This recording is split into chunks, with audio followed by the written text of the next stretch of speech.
All right, I'm back for part two. It's gonna be a super quick video, 10 minutes or less. I've only got like 45 minutes. It's late, it's like 9 o'clock, but I promised you guys that I was gonna try and make some progress and get videos out roughly every week or so, so I'm gonna keep that promise.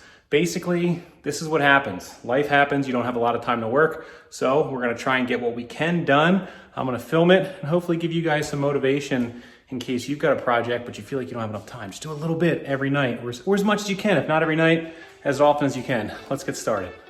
All right, first things first, obviously we have to get the car nice and safe and supported. I'm using jack stands in the front and in the back, but you want to get up high enough that you can get the front wheels off, let the suspension droop, and you have plenty of room to safely work.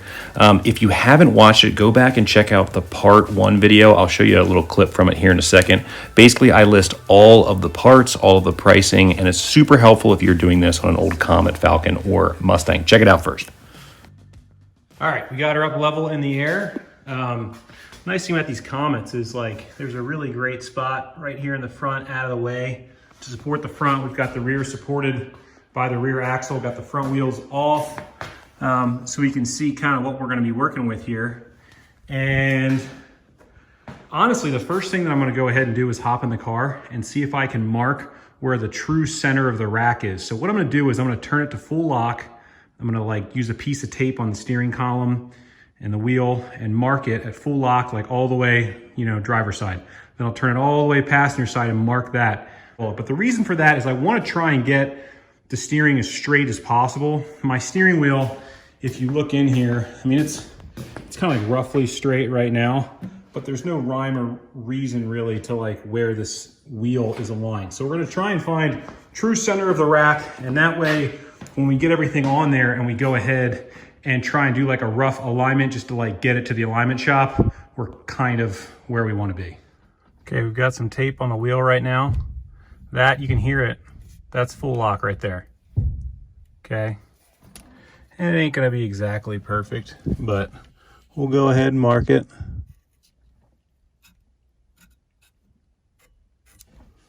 Okay. And then we'll count the turns and see how far it is to the other lock. So there's 1, there's 2, there's 3, there's 4. Okay, so it's a little more than 4 turns. We'll go ahead and mark that.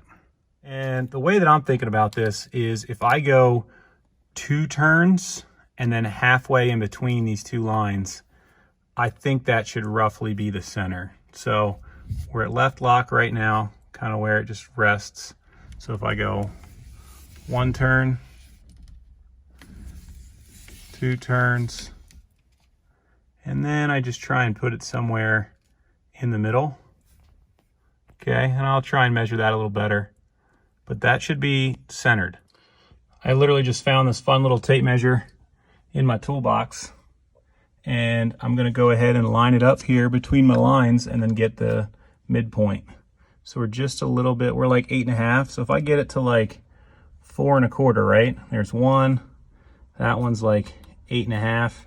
We'll get it to 4 1/4, and then we'll call that centered. Now, just for the heck of it, we can do a visual check.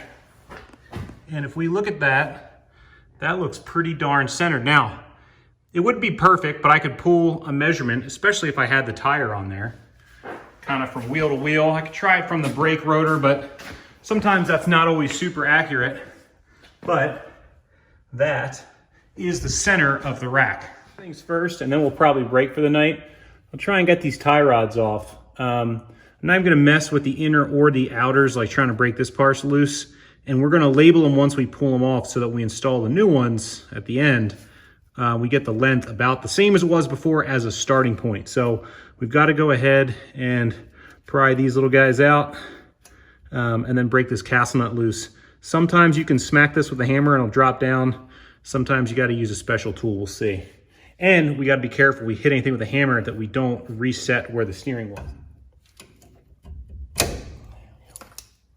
See if we can figure out what size that is.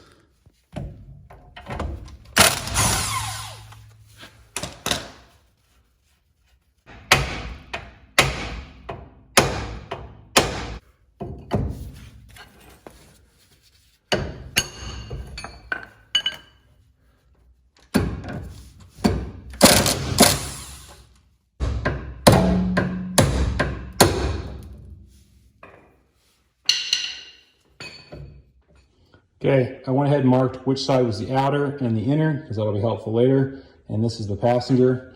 We won't have to mark the driver. Again, this is getting thrown away, but it's good to have this measurement so we know when we go and make the new tie rod ends.